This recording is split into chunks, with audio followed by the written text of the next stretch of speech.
देखेंगे एक parallel plate capacitor जिसके बीच में एक डाइलेक्ट्रिक स्लैब रखा हुआ। डाइलेक्ट्रिक स्लैब क्या होता है? एक ऐसा मटेरियल होता है जिससे करंट तो पास नहीं होता है, जैसे हम लोग इंसुलेटर नाम से भी जानते हैं, जिससे करंट पास नहीं होता है। तो डाइलेक्ट्रिक भी एक तरह का इंसुलेटर होता है, लेकिन जब कभी भी इसको किसी इलेक्ट्रिक फील्ड में रखा जाता है तो इसके अंदर में एक इलेक्ट्रिक फील्ड इंड्यूस्ड हो जाता है, ठीक है। और इसके अंदर में भी डाइलेक्ट्रिक मटेरियल के अंदर में भी कुछ ना कुछ इलेक्ट्रिक फील्ड प्रोड्यूस होगा। तो हम लोग एक पैरेलल प्लेट कैपेसिटर लेते हैं और इसको हम लोग पॉजिटिव टर्मिनल से हम लोग जोड़ते हैं। तो यहाँ पर क्या हो जाएगा, एक प्लेट में हम लोग पॉजिटिव चार्ज प्रोड्यूस हो जाएगा और इसके प्लेट के दूसरे साइड को हम लोग ग्राउंड से जोड़ देते हैं। तो यहाँ पर क्या हो जाएगा, नेगेटिव चार्ज प्रोड्यूस हो जाएगा, ठीक है। तो इलेक्ट्रिक फील्ड क्या होगा,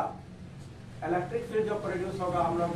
क्या वो पॉजिटिव से नेगेटिव टर्मिनल की ओर होगा। उसको इलेक्ट्रिक फील्ड का नाम से हम लोग जानेंगे, हम लोग ई नोट के नाम से जानेंगे,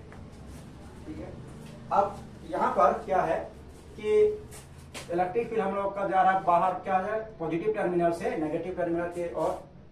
इलेक्ट्रिक फील्ड जा रहा है। इसके बीच में एक डाइलेक्ट्रिक मटेरियल रख देते हैं। ये हमारा डाइलेक्ट्रिक है। अब डाइलेक्ट्रिक जो हम लोग का है उसमें क्या होगा कि पैरेलल प्लेट कैपेसिटर का जिस प्लेट में पॉजिटिव टर्मिनल होगा, डाइलेक्ट्रिक में उस साइड में क्या होगा, नेगेटिव चार्ज इंड्यूस हो जाता है, स्टोर हो जाता है सरफेस में, और नेगेटिव की तरफ पॉजिटिव चार्ज इंड्यूस हो जाता है, जमा हो जाता है। इस तरह से इलेक्ट्रिक फील्ड जो होता है हमेशा पॉजिटिव से नेगेटिव की ओर क्या करता है, मूव करता है। तो क्या होगा यहाँ पर कि इसके बाहर में जो हम लोग का होगा इलेक्ट्रिक फील्ड ई नोट होगा हम लोग का, और इसके अंदर में एक नेट इलेक्ट्रिक फील्ड हम लोग का होगा, उसको हम लोग ई के नाम से जानते हैं, ठीक है। अब ये ई क्या होता है हम लोग का है, देखिए डाइलेक्ट्रिक के अंदर में जब पॉजिटिव से नेगेटिव की तरफ एक पोलराइज या इंड्यूस्ड इलेक्ट्रिक फील्ड प्रोड्यूस हो जाता है, तो ये ई जो हम लोग का होता है, वो ई जो होता है हम लोग का कि बाहर कितना इलेक्ट्रिक फील्ड सप्लाई कर रहे हैं और उसके अपोजिट डायरेक्शन में कितना हम लोग का इलेक्ट्रिक फील्ड डाइलेक्ट्रिक के अंदर इंड्यूस्ड हो रहा है हम लोग का, ठीक है। तो ये हम लोग का इलेक्ट्रिक हम लोग का होगा, नेट इलेक्ट्रिक फील्ड हम लोग का होगा। अब इस डाइलेक्ट्रिक का जो थिकनेस है हम लोग उसको थिकनेस को क्या लेते हैं, ई लेते हैं। अब ये अगर हम लोग का जो पैरेलल प्लेट कैपेसिटर है उसका हम लोग का चार्ज को क्यू लेते हैं, इसका जो प्लेट एरिया होगा अगर हम उसको ए लेते हैं तो हमारा जो कहा जाएगा सिग्मा, यानी कि surface charge density. Surface charge density क्या होता है, किसी सरफेस पे कितना चार्ज है उस सरफेस का एरिया कितना है, ठीक है। अब कई हम लोग पहले टॉपिक देख चुके हैं, किसी भी प्लेट किसी भी सरफेस से जब इलेक्ट्रिक किसी अगर मान चलो कि इस तरह सरफेस से इलेक्ट्रिक फील्ड निकल रहा है, इलेक्ट्रिक फील्ड का फार्मूला हम लोग सिग्मा बाई एप्सिलॉन नॉट होता है हम लोग, ठीक है। तो इसलिए हम लोग का जब इस प्लेट से जो इलेक्ट्रिक फील्ड हम लोग का निकलेगा उसको क्या नाम से हम लोग यहाँ पर लिख रहे हैं, ई नोट नाम से लिख रहे हैं। ई नोट क्या हो जाएगा हम लोग का, ई नोट बराबर हम लोग का हो जाएगा sigma by epsilon not. Sigma का क्या वैल्यू हम लोग का है, क्यू बाई, अगर हम यहाँ पर सिग्मा का वैल्यू रखेंगे ऊपर में क्या है,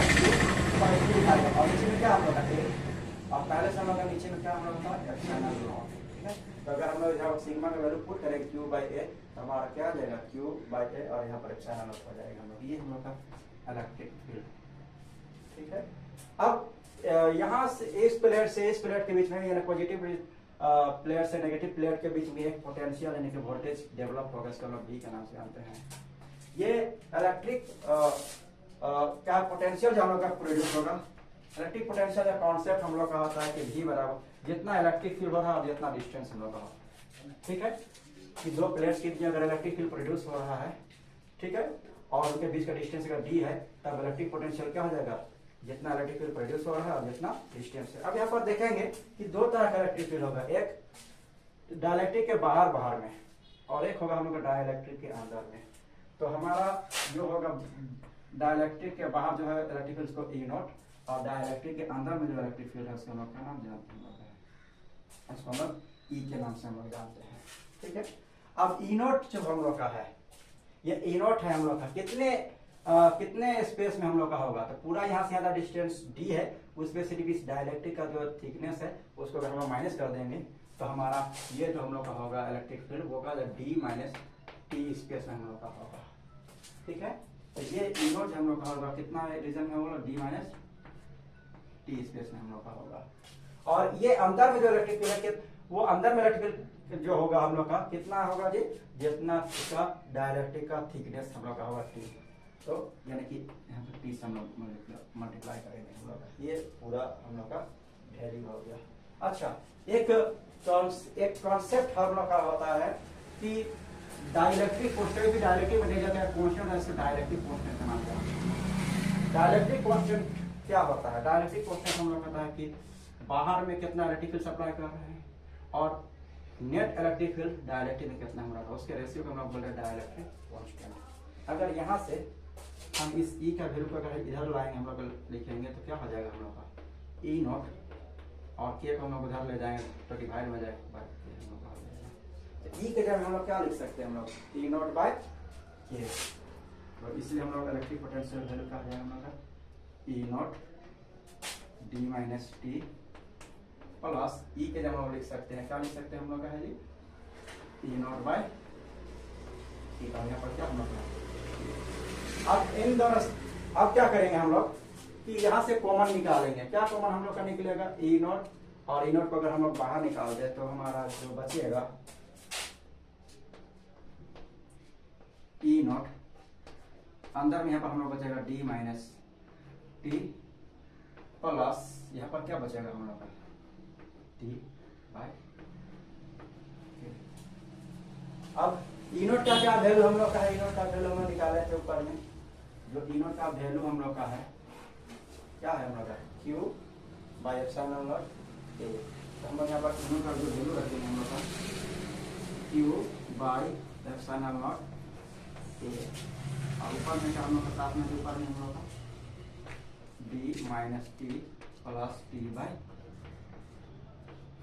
के। ठीक है, अब हम लोग पैरेलल प्लेट कैपेसिटर का जो कैपेसिटेंस निकाला जा रहा है, कैपेसिटेंस का क्या फार्मूला हम लोग का क्यू बाय क्या होता है हम लोग का जी हम लोग का होगा। ठीक है, तो हम लोग क्या करेंगे, हम लोग यहाँ पर ये जो हम लोग का यहाँ पर जो हम लोग का क्यू जो हम लोग का उधर है उसको जरा हम लोग डिवाइड हम लोग का हो जाएगा, तो क्या बचेगा हम लोग V बाय क्यू। अगर क्यू इधर इंटू में है तो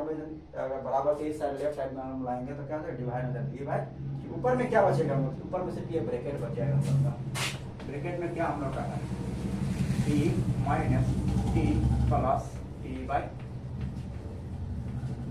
के, और नीचे में क्या हम लोग का है। अब कैपेसिटेंस का फार्मूला आता है Q बाय V, हमारा एक्सप्रेशन आ रहा है V बाय Q, हमको निकालना है Q बाय V, तो इसको क्या पे हम लोग इन्वर्स कर देंगे। अगर LHS में इन्वर्स होगा तो क्या हो जाएगा RHS में भी हम लोग का इन्वर्स हम लोग का होगा। अगर V बाय Q है तो उसको हम लोग लिख सकते हैं क्या Q बाय V, तो ये भी हम लोग का क्या हो जाएगा इन्वर्स हो जाएगा। नीचे जो है हम लोग का वो ऊपर लिखा है एप्सिलॉन नॉट A, और नीचे में क्या आ जाएगा हम लोग का D minus T plus T by, तो हमारा ये जो है अब Q बाय V होता है, Q बाय V क्या होता है पैरेलल प्लेट कैपेसिटर का कैपेसिटेंस होता है, तो Q बाय V का जगह हम लोग Q बाय V के जगह में क्या लिख सकते हैं हम लोग का C लिख सकते हैं, तो C बराबर क्या आएगा हम लोग का एप्सिलॉन नॉट A, और नीचे में हम लोग का आएगा D minus T plus T by. हमारा जो एक्सप्रेशन है ये हमारा एक्सप्रेशन आ गया कैपेसिटेंस का फार्मूला, जब किसी पैरेलल प्लेट के बीच में डायलेक्ट्रिक थिकनेस का एक डायलेक्ट्रिक हम लोग रखेंगे तो हमारा एक्सप्रेशन ये है। लेकिन इसमें हम लोग थोड़ा सा और मॉडिफाइड इसे हम लोग कर सकते हैं। देखिए ये हम लोग का है टी, देखिए हमारा यहाँ पर भी टी है और यहाँ पर भी टी है हम लोग का है, तो इन दोनों टी को क्या करेंगे हम लोग कॉमन निकालेंगे, और टी को सिर्फ निकालेंगे, टी से पहले क्या निकाल कॉमन माइनस टी कॉमन निकालेंगे। अगर यहाँ माइनस टी कॉमन निकल जाएगा बचेगा हम लोग 1, और यहाँ पर अगर माइनस टी कॉमन निकल जाएगा हम लोग का बचेगा माइनस 1 बाय के। आप देखिए माइनस टी को 1 से गुना करें तो माइनस टी, और माइनस टी को 1 से गुना करें माइनस 1 से गुना करें तो माइनस माइनस प्लस टी हम लोग हो जाएगा, तो ये हमारा हो जाता है फाइनल एक्सप्रेशन। ठीक है, अगर इस क्वेश्चन में आपको कोई डाउट है तो आप पूछ सकते हैं कि हमारा इस फिगर में या एक्सप्रेशन में कोई ऐसा कॉन्सेप्ट जो आपको समझ में नहीं आया है वो आप पूछ सकते हैं। ठीक है।